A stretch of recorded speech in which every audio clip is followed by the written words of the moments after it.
ঐকমত্যের ভিত্তিতেই আত্মপ্রকাশ করতে যাচ্ছে ছাত্র নাগরিকের নতুন দল। শীর্ষ নেতৃত্ব নিয়ে জটিলতা কাটলেও অন্দরের দ্বন্দ্ব রয়ে গেছে। আগামী ২৬শে ফেব্রুয়ারি মানিক মিয়া এভিনিউতে সমাবেশ করে নতুন দলের আনুষ্ঠানিক আত্মপ্রকাশ ঘটতে পারে। এই উপলক্ষে বড় জামায়াত ঘটাতে চায় বৈষম্যবিরোধী ছাত্র আন্দোলন ও জাতীয় নাগরিক কমিটি। কমিটিতে আহ্বায়ক পদে সর্বসম্মতিক্রমে নাহিদ ইসলামের নাম চূড়ান্ত। তিনি সরকারের উপদেষ্টা পরিষদ থেকে পদত্যাগ করে নতুন দলের দায়িত্ব নিতে যাচ্ছেন। তার ব্যাপারে ঐকমত্য থাকলেও সদস্য সচিব পদে ৩ ভাগে বিভক্ত হয়ে পড়ে ছাত্র আন্দোলনের নেতারা। ৩ পক্ষই নিজ নিজ নেতাকে সদস্য সচিবের মতো গুরুত্বপূর্ণ পদে বসাতে চাইলে বিরোধ সৃষ্টি হয় নাগরিক কমিটি ও বৈষম্য বিরোধী ছাত্র আন্দোলনের অন্দরে।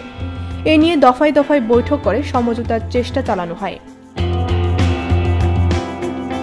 মূলত আক্তারপন্থী ও জুনায়েদপন্থীরা প্রকাশ্যে বিরোধ জানান। আক্তারের অনুসারীরা অধিকাংশ গণতান্ত্রিক ছাত্র শক্তির সাবেক নেতাকর্মী, আর জুনায়েদ অনুসারীদের মধ্যে শিবিরের সাবেক কর্মীদের প্রভাব রয়েছে। অন্যদিকে নাসিরের অনুসারীরা মূলত উপদেষ্টা মাহফুজ আলমের অনুসারী। এছাড়া বামপন্থী একটি অংশ রয়েছে, তারা এ পদে নাসিরকে বসাতে চান। আক্তার ও জুনায়েদ অনুসারীদের মধ্যে চলে সামাজিক যোগাযোগ মাধ্যমে কথার লড়াই। বিষয়টি নিয়ে কয়েকদিন ধরে বিরোধ চলছে ছাত্র নাগরিকের প্ল্যাটফর্মের জাতীয় নাগরিক কমিটির অন্দরে।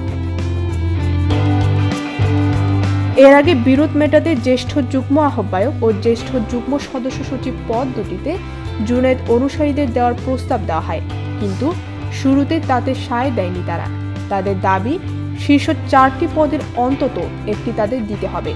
গতকাল বিকেলেও এ বিষয়ে রুদ্ধদ্বার বৈঠক হয় নাগরিক কমিটির মধ্যে।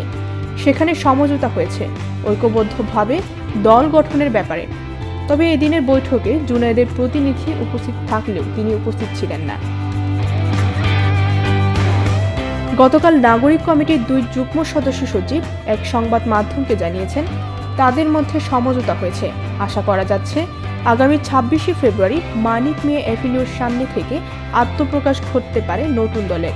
এদিকে নতুন দলের আত্মপ্রকাশকে কেন্দ্র করে 3টি উপকমিটি গঠন করেছে নাগরিক কমিটি।